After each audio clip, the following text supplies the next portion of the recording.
कर देता है, लेकिन वक्त उसे सब कुछ सिखा देता है।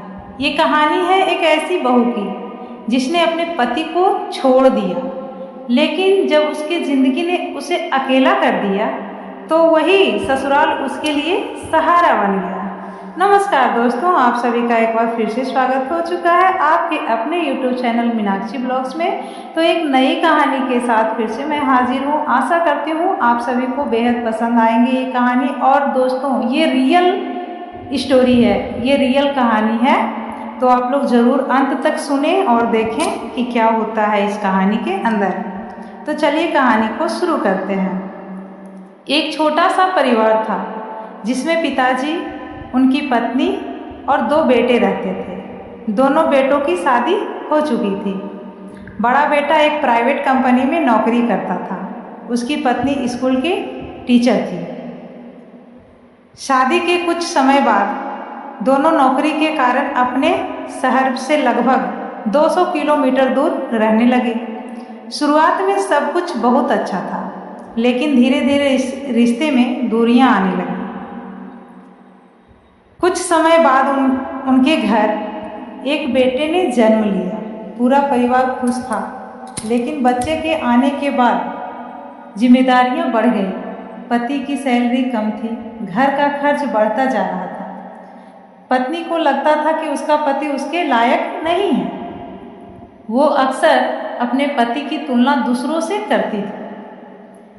तुम मेरी ज़रूरतें पूरा नहीं कर सकते, तुम्हारी कमाई बहुत कम है, ऐसी ही बातें, मतलब अपने पति को नीचा दिखाने का एक भी मौका वो नहीं छोड़ती थी।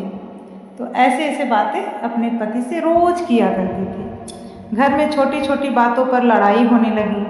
पति चुप रहता, क्योंकि वो अपने परिवार को टूटते हुए नहीं देखना चाहता था। सास ससुर भी समझाते, लेकिन बहू अब किसी की बात सुनने को तैयार नहीं थी। धीरे धीरे उसे अपना पति पसंद आना बंद हो गया।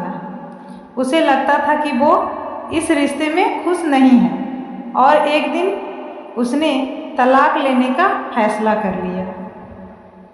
कोर्ट में दोनों का तलाक हो गया। पति टूट चुका था, लेकिन उसने फिर भी अपनी पत्नी को रोका नहीं, क्योंकि वो किसी पर ज़बरदस्ती का रिश्ता थोपना नहीं चाहता था।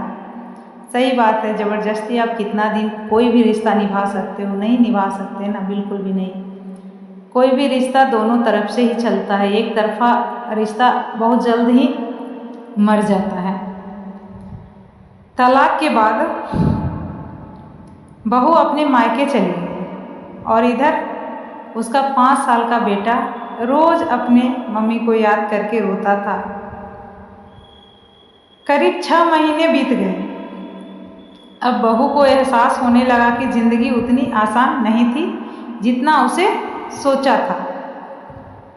बहू को लगा कि चलो तलाक ले लूँगी तो मैं अपने मायके में रहूँगी, बहुत अच्छे से रहूँगी, अपनी मन की मर्जी से सारे काम, मतलब जो होता है ना, बस वही सोच करके वो आराम से चली गई। अपने बेटे को भी छोड़ दिया उसने, 5 साल के बेटे को भी छोड़ करके चली गई।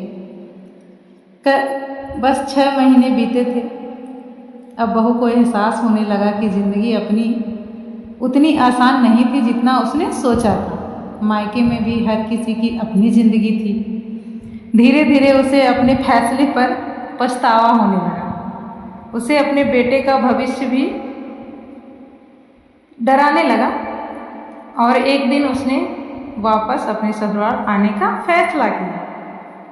वो डरते डरते अपने पुराने घर पहुंची, यानी ससुराल पहुंची। उसे लगा सब लोग उसे डांटेंगे, बेइज्जत करेंगे, लेकिन जैसे ही दरवाज़ा खुला उसकी सास ने उसे गले लगा लिया।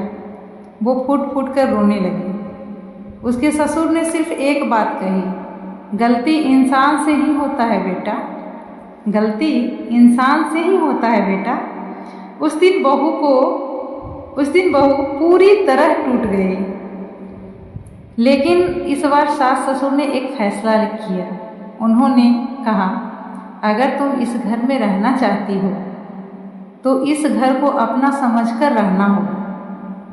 उन्होंने एक कागज़ तैयार करवाया जिसमें लिखा था, वो अपने सास ससुर की सेवा करेगी, उस कागज़ में यही लिखा हुआ था, वो अपने सास ससुर की सेवा करेगी, हर महीने अपनी कमाई से 5,000 घर में देगी, परिवार का सम्मान बनाए रखेगी। बहू ने बिना कुछ सोचे उस कागज़ पर साइन कर दिया।